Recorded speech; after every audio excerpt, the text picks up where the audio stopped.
Maud Koffler. Ce n'est plus une surprise. La surexposition aux écrans peut avoir des effets sur le développement des plus jeunes et ralentir les performances des générations au-dessus. Pour autant, y a-t-il une bonne manière de s'en servir? On en parle avec le psychologue et fondateur de l'Observatoire des mondes numériques en sciences humaines, Michael Stora. Bonjour. Bonjour. Bonjour Michael Stora, merci d'être sur Sud Radio aujourd'hui et de décrypter avec nous cette actualité qui est une interrogation que l'on se fait au sein de la société française depuis quelques années. Le numérique, le digital, l'écran est une source de modernité, une amélioration des moyens culturels et éducatifs. Claude Allègre les avait introduits à l'école. Aujourd'hui, on fait un bilan. Le progrès reste une réalité. Ce sont des outils du progrès. Est-ce que pour autant, il peut y avoir quelques effets collatéraux négatifs ou qui permettraient de repenser la chose différemment? Écoutez, oui, d'après moi, alors c'est intéressant parce que Claude Allègre, ça date. Au fond, il y a eu dès les années 2000 un enthousiasme avec l'avènement d'Internet et cet idéal d'une sorte de partage, que le virtuel, d'une certaine manière, serve le réel, aussi bien par des rencontres, par le fait que ça puisse fournir des informations qu'on n'aurait pas eues. Donc il y avait quand même cet idéal qui était nécessaire et tout à fait passionnant. J'en faisais partie, je découvrais moi-même le jeu vidéo. Je suis pas de cette génération, mais ça m'a permis aussi de voir qu'il y avait une véritable rupture avec peut-être un rapport très classique que l'on avait aux images, c'est-à-dire la télé. Au fond, le jeu vidéo, c'était presque une contre-culture, c'est-à-dire je peux enfin jouer avec les images, peut-être comme elles se jouent de moi. Donc il y avait vraiment cette idée-là, et puis d'année en année, mon dernier livre s'appelle Les réseaux asociaux, oui. Quand même j'évoque pour moi une dérive très inquiétante où cette tendance est inversée, c'est-à-dire ce n'est plus le virtuel qui sert le réel, mais c'est l'inverse.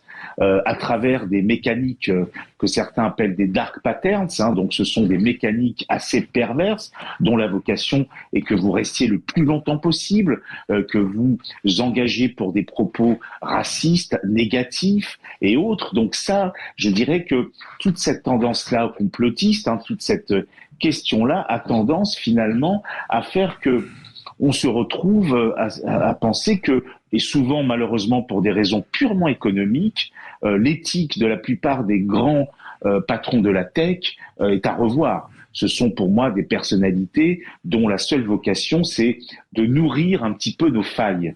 Voilà, donc j'ai malheureusement tendance à penser que on peut après discuter des réformes dernièrement d'Emmanuel Macron, mais oui, il y a quelque chose à faire et à agir pour, d'une certaine manière, assainir la tendance un petit peu mortifère qu'on a de plus en plus sur les réseaux sociaux, sur d'autres domaines qui, je trouve, deviennent inquiétants.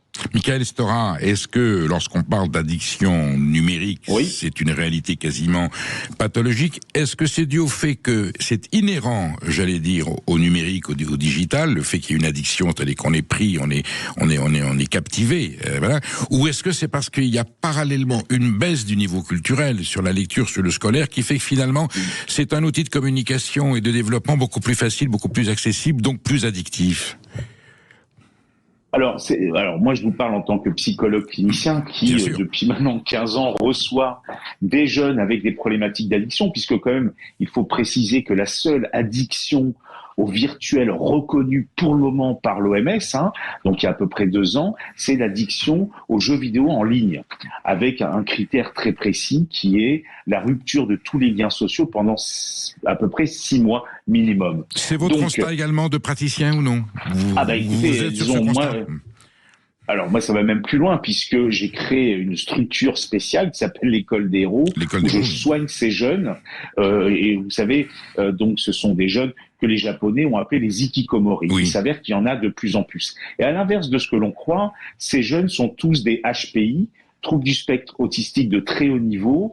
Au fond, ils ressemblent étrangement à des personnalités comme Mark Zuckerberg, Elon Musk, et même Bezos, et comme même Bill Gates. Ce sont des personnes qui sont un petit peu ce que, d'ailleurs, Le Figaro, il y a bien longtemps, avait dit la revanche des premiers de la classe. Tout à fait. Au fond, ce sont des gens qui ont vraiment des particularités. Alors, c'est pour ça que Après, l'addiction aux réseaux sociaux n'est pas encore reconnue par les instances internationales psychiatriques. Mais est-ce qu'on est tous armés, pardon, oui, est-ce qu'on est tous armés intellectuellement face à cette addiction? Vous êtes en train de parler de cas particuliers avec un développement psychologique très particulier.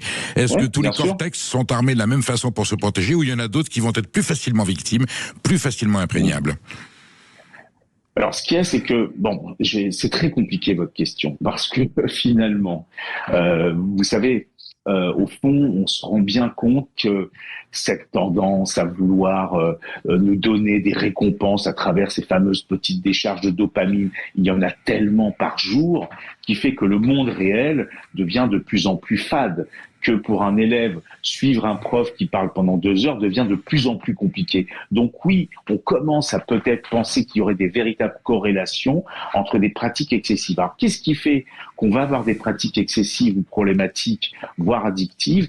Tout le monde n'est pas égal. Et là, on n'est pas tant dans des problématiques purement neurophysiologiques, mais aussi dans les problématiques d'une histoire psychique. Ça veut dire que moi, tous les parents qui viennent avec leurs ados pour des problématiques de cet ordre, j'ai presque envie de vous dire, l'écran fait écran, c'est-à-dire que quand on pousse le curseur de l'entretien, eh bien, on se rend compte qu'il y a d'autres problèmes au sein de la cellule familiale et que ce refuge que va être les réseaux sociaux, les écrans, c'est une manière d'éviter quelque chose d'une souffrance psychique.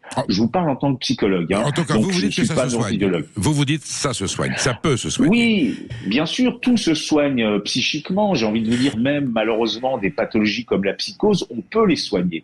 Donc après, bon, comme vous le savez peut-être, mais là, ça dépasse la question du virtuel, c'est qu'il y a une problématique de moyens. Et donc souvent, les politiques, là, par exemple Macron, finalement, fait un raccourci en pensant que les jeux vidéo, les réseaux sociaux sont la cause de tous les maux, mais non.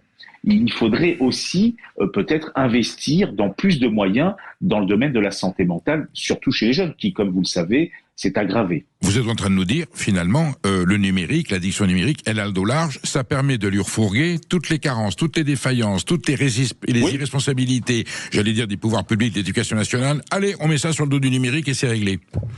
Voilà, et complètement, pour dire les choses de manière raccourcie, oui, je crois qu'il y a une tendance, même si ce que j'ai tenté de vous dire, c'est qu'il y a des techniques de captation de l'attention qui sont diaboliques, qui fait que même nous adultes, puisque selon la revue Wired, qui est une grande revue geek américaine, les plus connectés, ce sont les 35-49 ans, à l'inverse de ce que l'on croit. Et donc, finalement, nous-mêmes sommes parfois piégés. Je sais que beaucoup de vos collègues journalistes, en tout cas à l'époque, étaient totalement addicts à Twitter. C'est clair. On le sait. C'est clair. Donc c'est vrai qu'on voit bien que qu'est-ce que ça vient dire de cette forme d'anxiété, du fear of missing out. Est-ce que c'est notre société qui fait qu'on est dans une telle course à la performance, à la réussite, qu'on en est prêt à oublier peut-être la question de l'ennui, du temps qui passe. Et c'est vrai que moi, en tant que psychanalyste, je suis en quelque sorte un résistant. Puisque, comme vous le savez, le psychanalyse, ça dure. Tout à fait. Pour utiliser des grandes phrases, est-ce qu'on est confronté à un vrai risque de mainmise des GAFAM sur notre civilisation, sur notre façon de vivre, de penser?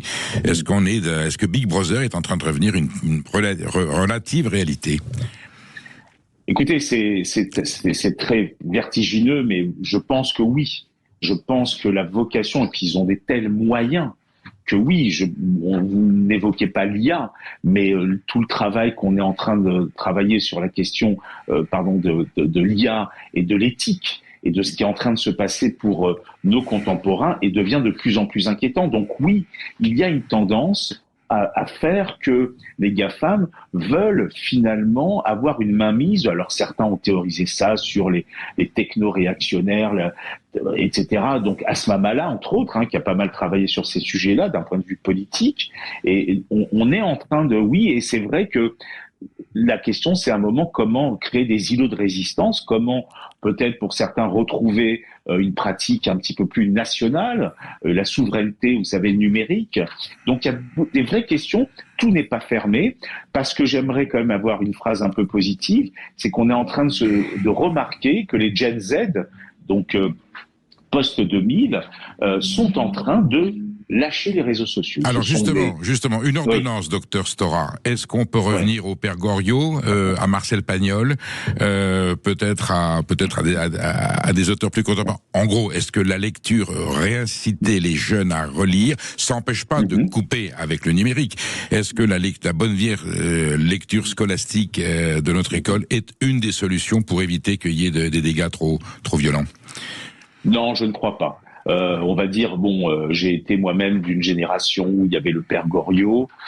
C'est pas forcément cela qui me passionnait le plus, je me permets de donner mon avis. Mais c'est vrai que j'ai découvert l'émoi amoureux en lisant Premier amour de Tourguenieff, alors que beaucoup de jeunes actuellement, depuis un moment, regardent les Marseillais par identification, pour penser que c'est ça l'amour. Donc c'est vrai qu'il y a un manque peut-être de poésie, d'accès ou de désir culturel, même si il ne faut pas généraliser totalement. Ce que par contre, pour revenir à la question du numérique, oui, la solution, oui, bien sûr. Je pense que oui, l'école, le collège et le lycée ont un vrai travail à mener en termes d'éducation numérique. Les parents eux-mêmes sont dépassés. Moi, je peux vous dire, je rencontre beaucoup de parents totalement épuisés d'autant d'injonctions.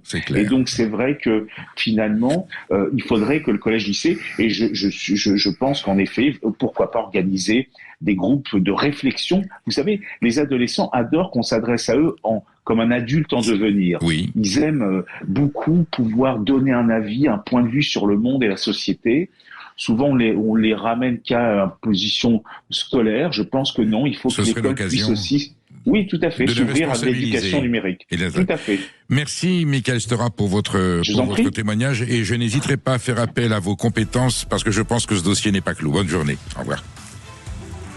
Vous restez avec nous parce que je vais recevoir Charles Millon, personnalité historique de la politique française, qui va nous parler. Est-ce que oui ou non, l'union des droites, qui lui a coûté si cher quand il a été président du Conseil régional Rhône-Alpes, est-ce que l'union des droites est aujourd'hui quelque chose de concevable sans se faire lyncher? Et vous restez avec nous et vous appelez Emmanuel Galasso au 0826 300 300 parce que vous aurez forcément de pertinentes questions à poser à Charles Millon.